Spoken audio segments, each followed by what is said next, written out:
মৃত্যুর পরেও ব্যাংকে আপনার টাকা রয়ে যায়, অথচ আমরা আমাদের জীবদ্দশায় খরচ করার জন্য প্রয়োজনীয় টাকা পাই না। একজন চীনা বিত্তবান মারা গেলেন। ভদ্রলোকের বিধবা স্ত্রী 200 কোটি টাকার মালিক হয়ে তার মৃত স্বামীর ড্রাইভারকে বিয়ে করে ফেললেন। সদ্য বিবাহিত ড্রাইভার মনে মনে বললেন, এতদিন জানতাম আমি আমার মালিকের জন্য কাজ করেছি, এখন দেখি আমার হৃদয়বান মালিকই আমার জন্য শ্রম দিয়ে গেছেন। নিরেট সত্যটি হচ্ছে, অধিক ধনবান হওয়ার চেয়ে দীর্ঘ জীবন লাভ করা বেশি জরুরি। তাই অধিক ধনবান হওয়ার জন্য অবিরাম শ্রম না দিয়ে দীর্ঘ এবং সুস্থ জীবনযাপনের চেষ্টা করা উচিত এবং নিজেকে সেভাবে গড়া উচিত। আমাদের জীবনের নানা ঘটনাতে এই সত্যটি মর্মে মর্মে উপলব্ধি করা যায়। দামি এবং অনেক সুবিধা সম্পন্ন একটি মোবাইল ফোনের 70% অব্যবহৃতই থেকে যায়। একটি মূল্যবান এবং দ্রুত গতি গাড়ির 70% গতির কোনো দরকারই হয় না। প্রাসাদতুল্য মহামূল্যবান অট্টালিকার 70% অংশে কেউই বসবাস করে না। কারো কারো এক আলমারি কাপড় চোপড়ের বেশিরভাগই কোনো দিন পরা হয়ে ওঠে না। সারা জীবনের পরিশ্রমলব্ধ অর্থের 70% আসলে অপরের জন্যই। আপনার জমানো অর্থ যাদের জন্য রেখে যাবেন, বছরে একবারও আপনার জন্য প্রার্থনা করার সময় তাদের হবে না। তো করণীয় কি তাহলে? অসুস্থ না হলে সুযোগ থাকলে মেডিকেল চেক আপ করুন। অতিরিক্ত দুশ্চিন্তা করবেন না। মানুষকে ক্ষমা করতে শিখুন। রাগ পুষে রাখবেন না। মনে রাখবেন, কেউই রকচাটা মানুষকে পছন্দ করে না, আড়ালে আবডালে পাগলা বলে ডাকে। পিপাসার্ত না হলেও জলপান করুন। শরীরের কার্যক্রম স্বাভাবিক রাখতে এর বিকল্প নেই। সিদ্ধান্তটি সঠিক জেনেও কখনো কখনো ছাড় দিতে হয়। যতই বয়স হোক না কেন আর ব্যস্ত থাকুন না কেন, জীবনসঙ্গীকে মাঝে মাঝে নিরিবিলি কোথাও নিয়ে হাত ধরে হাঁটুন। হোটেলে খাওয়াতে না পারলেও বাদাম বা ঝালমুড়ি খান, আর তাকে বুঝতে দিন সেই আপনার সবচেয়ে আপনজন, কারণ আপনার সব রকম দুঃসময়ে সেই পাশে থাকে বা থাকবে। ক্ষমতাধর হলেও বিনয়ী হন। সুযোগ পেলেই পরিবার পরিজন নিয়ে সামর্থ্য অনুযায়ী নিজের দেশকে, এমনকি ভিন্ন দেশকে দেখতে বেরিয়ে পড়ুন। ধনী না হলেও তৃপ্ত থাকুন। মনে রাখবেন, সকল ধনী লোক কিন্তু মানসিক শান্তিতে থাকে না। মাঝে মাঝে ভোরের সূর্যোদয়, রাতের চাঁদ এবং সমুদ্র দেখতে ভুল করবেন না। বৃষ্টি জলে বছরে একবার হলেও ভিজবেন, আর দিনে একবার গায়ে রোদ লাগান। মাঝে মাঝে উচ্চ স্বরে হাসবেন, মন খুলে গান করবেন। জীবন তো একটাই, একে পরিপূর্ণভাবে বাঁচার চেষ্টা করুন। আসসালামু আলাইকুম, কি অবস্থা, কেমন আছেন সবাই? আশা করছি সবাই অনেক বেশি ভালো আছেন। আলহামদুলিল্লাহ, আমরাও ভালো আছি। অনেকগুলো কথা বলেছি, আর কথাগুলো বলতে বলতে আমি অনেকটা কাজ গুছিয়ে নিয়েছি।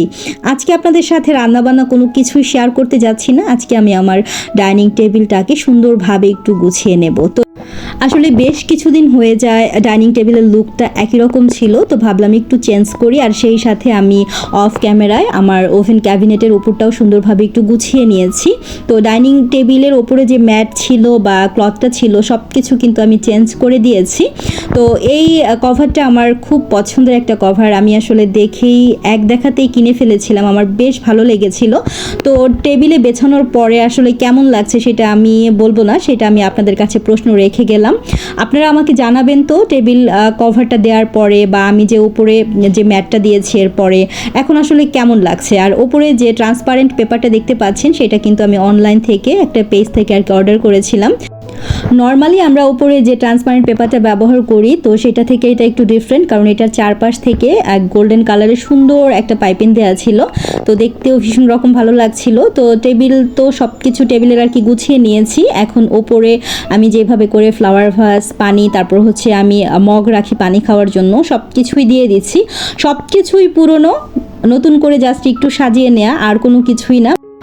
নিজের আঙিনা, নিজের ঘর, নিজের বেডরুম, নিজের ডাইনিং রুম, ড্রয়িং রুম, বসার সিটিং এরিয়াগুলো সমস্ত কিছুই না, জাস্ট পুরনো হলেও যদি সুন্দরভাবে একটু সাজিয়ে গুছিয়ে নেওয়া যায়, দেখবেন অন্যরকম ভালো লাগা কাজ করছে।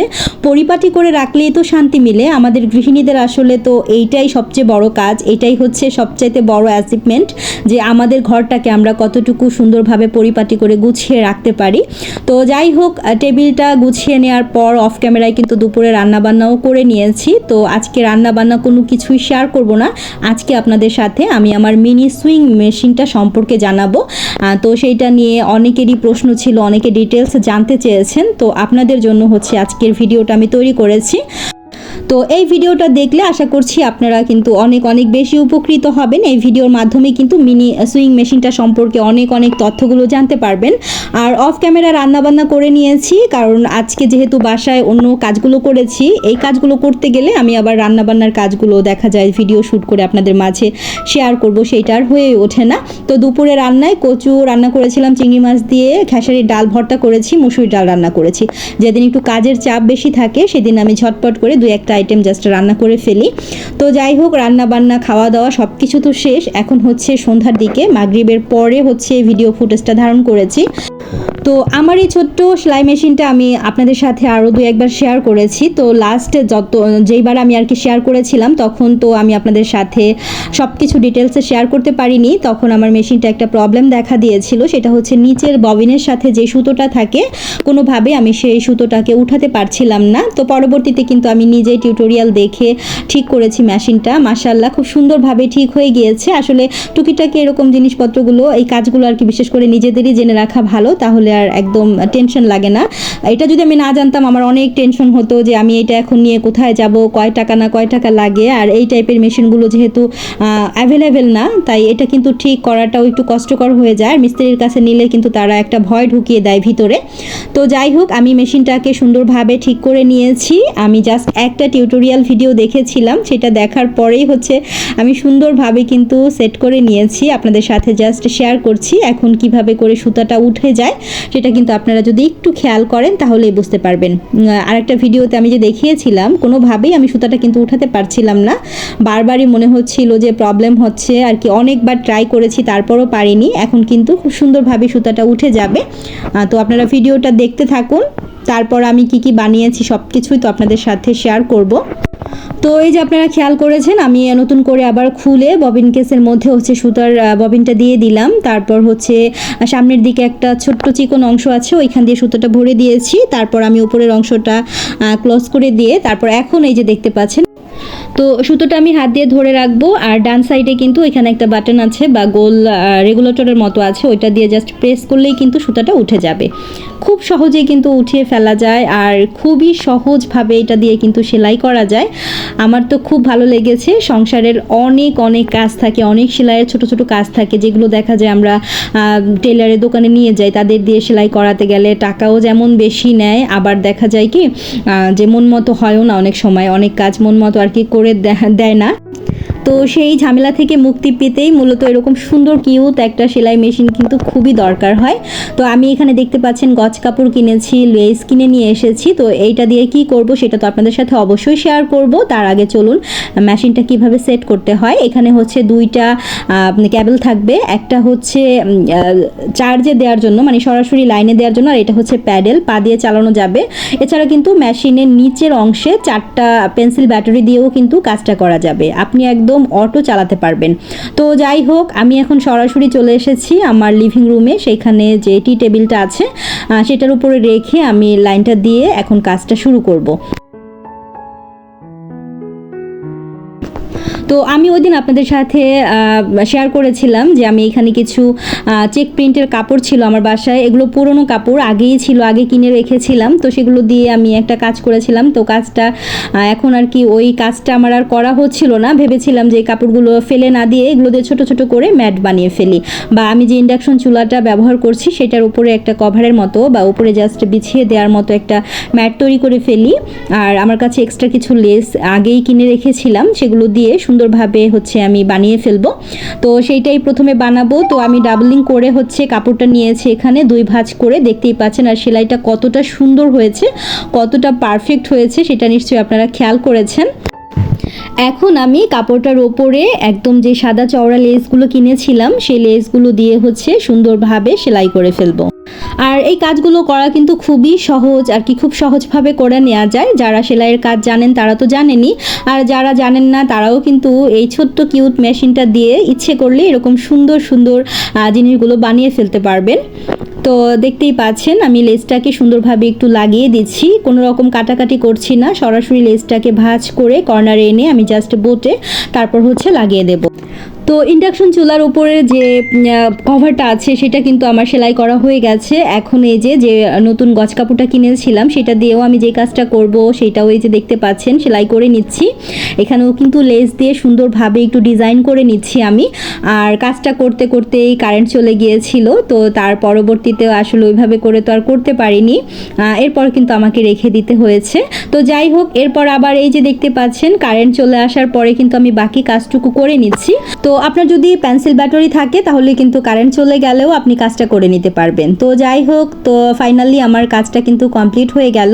তো পুরোপুরি কমপ্লিট হয়নি, এখানে আমি প্রায় 4 গজের মতো কাপড় এনেছিলাম। আর এতক্ষণে নিশ্চয়ই আপনারা বুঝেও গিয়েছেন যে আমি কি বানিয়েছি। তো এটা হচ্ছে আমার কিচেনে যে নিচের অংশটা আছে সেখানের জন্য পর্দা বানিয়েছি। তো এটার একটা সাইডের অংশটা আর কি হয়ে গেছে, বাকি অর্ধেকটা এখনো হয়নি, সেটা আমি পরবর্তীতে আবার করে নেব। আমার লেসটা শেষ হয়ে গিয়েছিল, তো ভাঁজ করে রেখে দিয়েছি। আর অফ ক্যামেরায় যে দেখতে পাচ্ছেন এখানে আমি বালিশের যেই কুশনের জন্য কভার কেটেছিলাম সেটাও কিন্তু বানিয়ে নিয়েছি। তো এখন চলুন এক ঝলক একটু দেখিয়ে দিচ্ছি কি কি কাজ করেছি। এটা হচ্ছে কিচেনের জন্য যে পর্দা বানিয়েছি সেইটা। তো প্রথমেই তো বললাম আমি এটার একটা সাইডের অংশটা করেছি, বাকিটা কিন্তু রয়ে গেছে। আর এখানে হচ্ছে ছোট্ট একটা ম্যাট বানিয়েছি, আর ইন্ডাকশন চুলার উপরে যে কভারটা সেটা বানিয়েছি। আর এখানে হচ্ছে কুশনের কভারটা বানিয়ে নিয়েছি আমি, দেখতেই পাচ্ছেন পমপম যে লেসটা ছিল সেটা চারপাশ থেকে দিয়ে দিয়েছি, এখনও কিন্তু ওপরে জিপাটা লাগানো হয়নি। তো যাই হোক, মোটামুটি আমি কিন্তু অনেক কিছু বানালাম, আমার কাছে ভীষণ ভালো লেগেছে কাজ করার পরে। তো এই মেশিনটা কিন্তু আপনারাও চাইলে কিনতে পারেন, আমি দারাজ থেকে নিয়েছিলাম, মাত্র 1000 টাকা নিয়েছিল। অনেক কাজের এবং হেল্পফুল একটা মেশিন বলতে পারেন। আপনাদের যে কোনো বড় ধরনের সমস্যার সমাধানও কিন্তু এই ছোট্ট কিউট মেশিনটা করে দিতে পারবে। তো আমি যা যা বানিয়েছিলাম সব কিছু দিয়ে সুন্দরভাবে একটু এখন ডেকোরেশন করে নিচ্ছি। ছোট্ট এই কিউট ম্যাটটার উপরে আমি একটা ফ্লাওয়ার ভাস রেখে দিয়েছি আর্টিফিশিয়াল, দেখতে কিন্তু মন্দ লাগছে না। আর এখন আমি চলে যাচ্ছি আমার ইন্ডাকশন চুলার উপরে এই কাপড়টা দিয়ে দেওয়ার জন্য। তো দেখতেই পাচ্ছেন, তো ইন্ডাকশন চুলার উপরে যখন আমি এই ম্যাটটা বিছালাম আমার কাছে এত বেশি ভালো লাগছিল।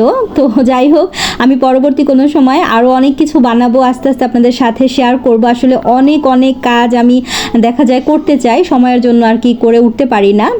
তো এখন আমি এই যে দেখতে পাচ্ছেন একটা আর্টিফিশিয়াল ফ্লাওয়ার প্ল্যান্ট দিয়ে দিয়েছি, দেখতে কিন্তু বেশ ভালো লাগছে। তো সম্পূর্ণ কাজ শেষ হয়ে যাওয়ার পর এখন আবার মেশিনটাকে আমি সুন্দরভাবে গুছিয়ে রেখে দিচ্ছি। আর এখন যদি আমাকে কেউ বলেন যে আমি কত নাম্বার দেবো মেশিনটার সার্ভিসের কথা বলবো, তো সেটা আমি 100-এ 100 দেবো। কারণ এরকম ছোট্ট কিউট একটা মেশিন কিন্তু সবার ঘরেই দরকার। বড় মেশিন দেখা যায় অনেক সময় জায়গার কারণে রাখা হয় না, সুন্দরভাবে স্পেস আর কি নষ্ট করে। এই মেশিনটা আপনি কিন্তু আলমিরার মধ্যে সুন্দরভাবে রেখে দিতে পারবেন, বা যেখানে ইচ্ছে সেখানে রেখে দিতে পারবেন। আমি এই যে বক্সের মধ্যে করে কিন্তু আমার বেডের পাশেই এখানে ছোট্ট একটা টেবিল রাখা আছে, সেটার উপরে জাস্ট রেখে দিয়েছি। আমার আবার যখন দরকার হবে আমি তখন বের করে নেব। আর এই তো দেখতেই পাচ্ছেন আমার কিউট কুশনের যে কভারটা বানিয়েছি আমি, তো সেটা কিন্তু আমি এই যে সুন্দরভাবে বেডের উপরে একটু জাস্ট রেখে দিয়েছি। আমার কাছে ভীষণ ভালো লাগছিল। তো আপনাদের কাছে কেমন লেগেছে অবশ্যই কিন্তু আমাকে কমেন্টের মাধ্যমে জানাবেন। তো ভিডিওটা আসলে শেষ করে দেবার আগে আমি আমার প্রিয় ভিউয়ার্স আপু ভাইয়া যারা আছেন আমার ভিডিওটি দেখছেন, আপনাদের সবার কাছে রিকোয়েস্ট করব যে প্লিজ যে ভিডিওটি যারা শুরু করেছেন দেখা এখন পর্যন্ত আছেন আমার সাথে, এখনও যদি ভিডিওতে একটি লাইক দিতে ভুলে গিয়ে থাকেন তাহলে প্লিজ ভিডিওতে একটি লাইক দিবেন। কারণ আপনাদের একটি লাইক কিন্তু শেয়ারের কাজ করে, আপনাদের একটি লাইকের কারণে আমার এই ভিডিওটা অনেকের কাছে পৌঁছে যেতে সাহায্য করবে। আর যারা কমেন্ট করছেন আপনাদেরকে আমি অসংখ্য ধন্যবাদ জানাবো। গত ভিডিওতে আমি ভয়েস দেইনি, আমার প্রিয় সব আপুরা, আমি কারো নাম বলছি না, যে আপুরাই আমার ভিডিওটি দেখেছেন এত সুন্দর করে কমেন্ট করেছেন, আমি সত্যি বলছি মুগ্ধ হয়ে যায় আপনাদের কমেন্টগুলো পড়লে, যে আপনারা এত সুন্দর করে আমাকে কমেন্ট করেন বা আমাকেও যে আপনারা অনেকটা ভালোবাসেন সেটার বহিঃপ্রকাশ কিন্তু আপনাদের কমেন্টগুলো। তো অনেক বেশি ভালো লেগেছে। আর এখন এই যে দেখতে পাচ্ছেন লিও শোন আমার সাথে একটু রাগ করেছে, ইদানিং সে খুব বেশি রাগ অভিমান করে আমার সাথে, তাকে ডাকলেও কিন্তু সেই যে দেখেন আমি কতবার ডাকছিলাম লিও কাছে আসো, তো সে কিন্তু একটা বারের জন্যও আমার কাছে আসেনি, সেই ইদানিং খুব রাগ করা শিখে গিয়েছে। তো যাই হোক, আজকের ভিডিওটি আমি লিওর সাথে দুষ্টমি করতেই শেষ করে দেব। ভিডিওটি কেমন লেগেছে অবশ্যই কমেন্ট করে জানাবেন। আজকের মতো বিদায় নিচ্ছি, ভালো থাকবেন সবাই, আল্লাহ হাফিজ, আসসালামু আলাইকুম।